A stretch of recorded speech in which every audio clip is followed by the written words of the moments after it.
کسوف سورج گرہن کے لیے اور خسوف چاند گرہن کے لیے. یہ دونوں اللہ کی نشانیاں ہیں. یہ کوئی فن کا وقت نہیں ہوتا بلکہ اللہ کی طرف متوجہ ہونے کا وقت ہوتا ہے. سورج اور چاند اللہ کی دو نشانیوں میں سے ہیں. اللہ سورج کو گرہن اور چاند کو گرہن لگا کر اپنے بندوں کو قیامت کا دن یاد کراتا ہے کہ اس دن ان کی روشنی ختم ہو جائے گی. اس میں آپ دیکھیے کہ ہمارے یہاں بڑے توہمات ہیں یعنی چاند اور سورج گرہن کے ساتھ. شامت آتی ہے حاملہ خاتون کی کہ اس نے لیٹنا نہیں ہے اور اس کو چلتے ہی رہنا ہے ورنہ بچے کے منہ پہ داغ پڑ جائے گا اور اس قسم کی بہت سی باتیں. اس موقع پر نبی صلی اللہ علیہ وسلم کے بیٹے فوت ہوئے تھے تو لوگوں نے اس کو اس سے منسوب کر لیا کہ اس وجہ سے یہ گہن ہوا ہے کیونکہ ابراہیم کی وفات ہوئی ہے اس کے ساتھ ہی ہوا. تو آپ نے فرمایا اس کا کسی کی موت سے کوئی تعلق نہیں. یعنی یہ نہیں کہ کسی ملک کا سربراہ وہ مر جائے گا کیونکہ اس کے ہوتے ہوئے سورج گرہن یا چاند گرہن لگ گیا. اور چونکہ آپ نے اس کا حکم دیا تھا پڑھنے کے لیے لیکن پھر بھی نفلی نماز ہے, اگر کسی مجبوری سے انسان نہ پڑھ سکے تو کوئی بات نہیں. اس کے لیے اذان نہیں ہوتی لیکن اعلان ہوتا ہے ان الصلاۃ جامعۃ. اگر حرم میں کبھی آپ ہوں تو وہاں ان الصلاۃ جامعۃ کی آواز کے ساتھ نماز کے لیے بلاتے ہیں اور لمبی نماز پڑھاتے ہیں. اور اس میں حضرت عائشہ کہتی ہیں کہ سورج بے نور ہوا ایک بار آپ کی زندگی میں, آپ مسجد میں تشریف لے گئے, لوگوں نے آپ کے پیچھے صفیں بنائی اور پھر آپ نے تکبیر تحریمہ کہی. مرد اور عورتیں سبھی پڑھتے ہیں. حضرت عائشہ بھی پڑھ رہی تھی, حضرت اسماء نے دیکھا اور پھر وہ بھی شروع ہو گئی. اور اس کا طریقہ تھوڑا سا مختلف ہے نماز کا. اس میں تکبیر تحریمہ کہے, پھر دعائے استفتاح پڑھے, پھر تعوذ پڑھے, اس کے بعد سورۃ الفاتحہ کے ساتھ سورت ملائے اور لمبی قرات کرے.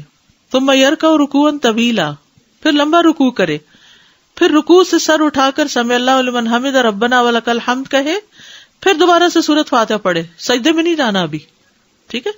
اور پھر سورت فاتحہ کے ساتھ کسی دوسری سورت کو ملا کر لمبی قرات کرے تاہم پہلی رکعت یا پہلے قیام سے یہ قیام تھوڑا کم ہوگا. پھر دوسری مرتبہ لمبا رکوع کرے لیکن پہلے رکوع سے قدرے کم لمبا ہوگا. پھر رکوع سے سر اٹھائے, ٹھیک ہے, یعنی رکوع بھی تھوڑا لمبا لیکن پہلے رکوع سے کم. پھر رکوع سے سر اٹھائے, کافی دیر کھڑا رہے, سمع اللہ لمن حمد ربنا ولک الحمد پڑھے, پھر دو لمبے لمبے سجدے کرے. اسی طرح دونوں سجدوں کے درمیان بھی کافی دیر بیٹھے یعنی جلسہ میں.